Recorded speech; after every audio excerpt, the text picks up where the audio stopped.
Welcome to UNCAGED, a show that celebrates thought leadership from today's top business leaders. The program provides a voice to amazing executives from around the globe who are shaping the world of business today and mapping the path to the commerce of tomorrow.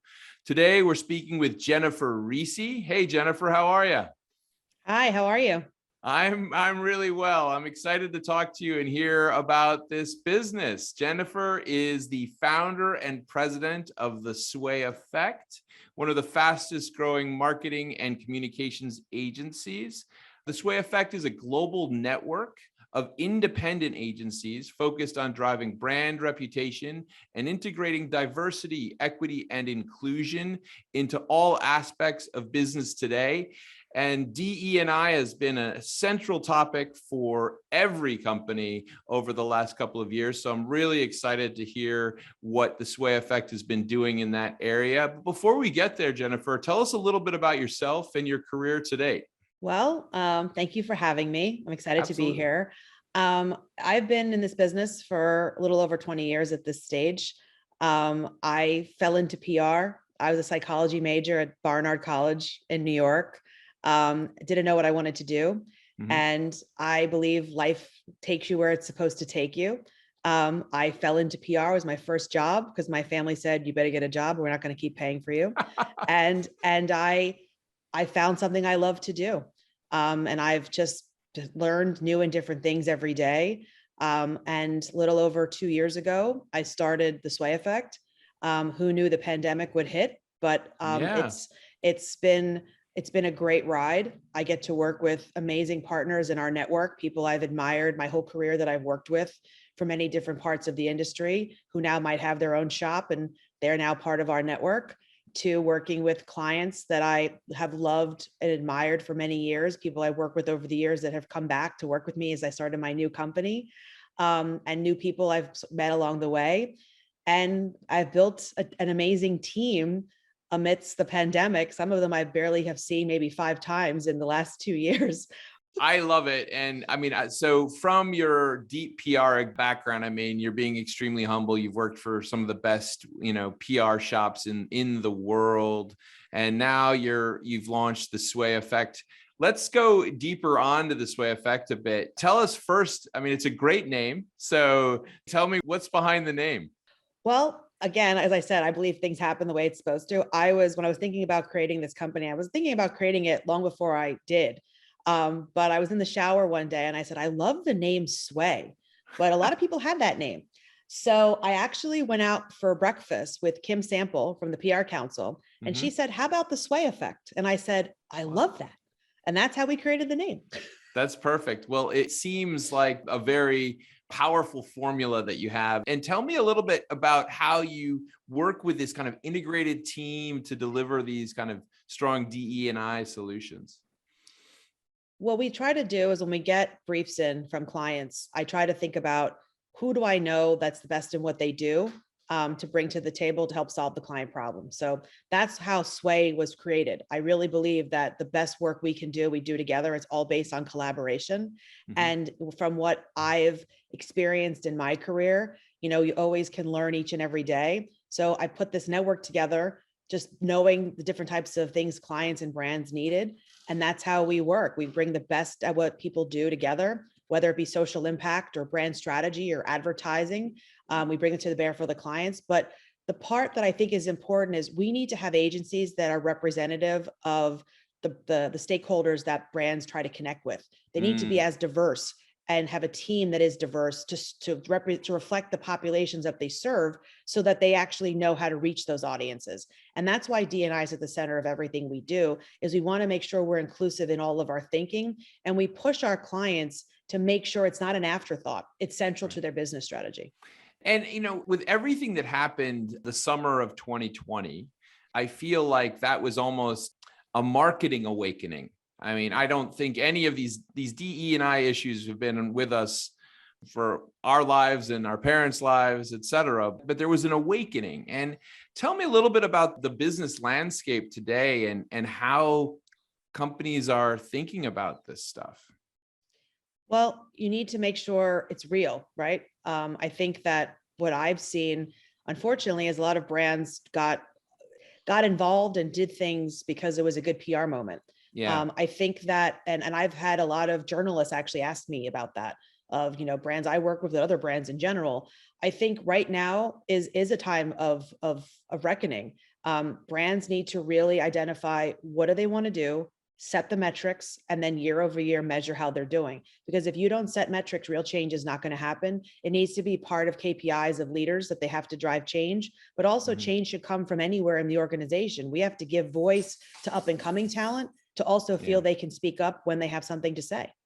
Yeah, I think it's a really great point, Jennifer. I mean, the reality is that we saw that, and perhaps because I come from the marketing world and you've worked in it for, as you said, 2 decades, we're aware of that kind of spin. So it was fascinating how many sudden announcements there were of chief diversity officers in July of last year.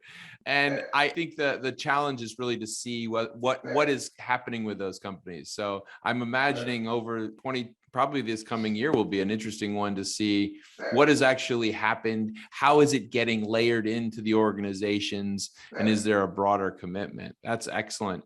So tell me a little bit, though. I mean, the last couple of years have been this wake-up call for the industry, but it's also been probably one of the most challenging moments for us as human beings in our lifetimes. And I'd just be curious to hear how you and Sway have faced the challenges and perhaps taken advantage of the opportunities of this period.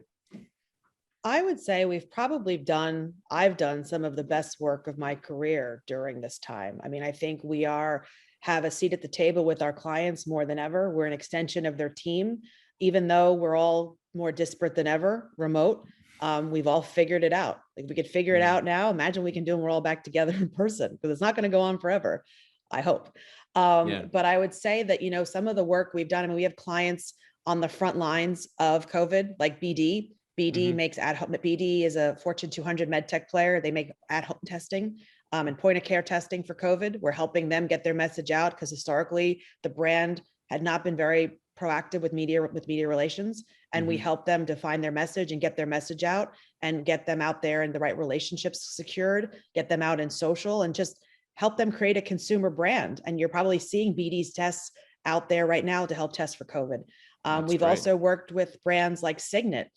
Signet, they have a rock star CEO, Jenna Drojas, 20-year veteran of Procter & Gamble. Signet owns Jared and Kay and Zales, and they've taken that company from probably one of the worst corporate cultures to a media darling, reinventing how we shop, where they've set up systems and ways that you can shop wherever and however you want. The stock's gone from like $5 to over $100 a share, but it's all been rooted in investment in digital and marketing. And she's created a culture of D&I that is amazing, again, reflective of the customer she serves.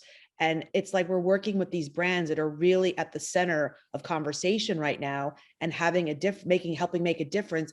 And we have a seat at the table. And the level of intimate relationships that we have with our clients, I'm so proud of it. And it's really been something that's helped drive Sway into the future. That's great. And I'd just be curious, so you started Sway, I think in 2019, around in 2019, Yes. right? I started Sway in July 2019.